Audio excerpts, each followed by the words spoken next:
Hey, what's up everybody, and welcome back to another video on JavaScript methods and events in 30 days challenge. Today we are going to look at the difference between functions and methods in JavaScript.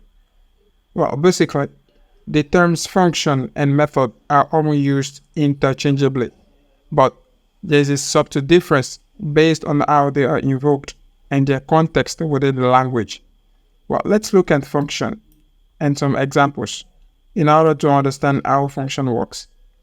So basically, a function in JavaScript is a reusable block of code that performs a specific task or set of tasks.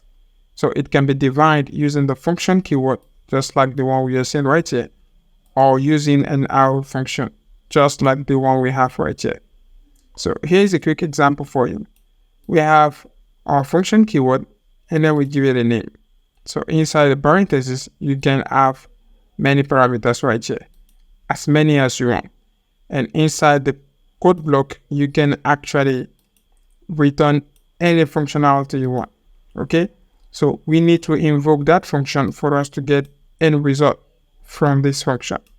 So basically, this is how JavaScript functions looks like. So now let's look at method. Method, on the other hand, is a function that is associated with an object or a data type in JavaScript.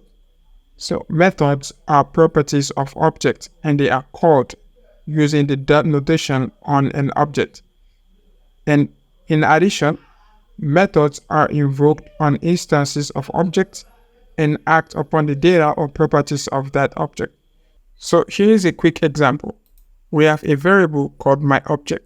So inside the object, we have a key with name and then the value is John. But the greet is a method of myObject object. So in this example, we need to invoke this method for us to have access to this property.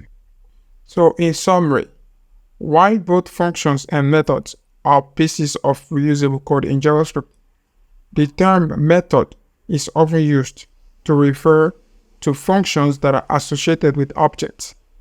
Functions, on the other hand, can exist independently or be associated with objects, depending on how they are defined and called. So guys, that is just a basic example between JavaScript functions and methods. So I hope you understand what we've done so far. If you do, make sure that you stay updated. Make sure that you constantly seek out new knowledge. As time goes on, you are going to learn a lot. Even if it is 30 minutes a day, keep learning. And I promise you that in the long run, you are going to achieve what you are craving for.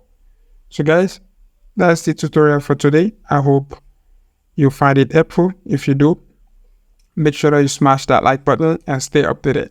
So guys, with that being said, I'll see you in our next video.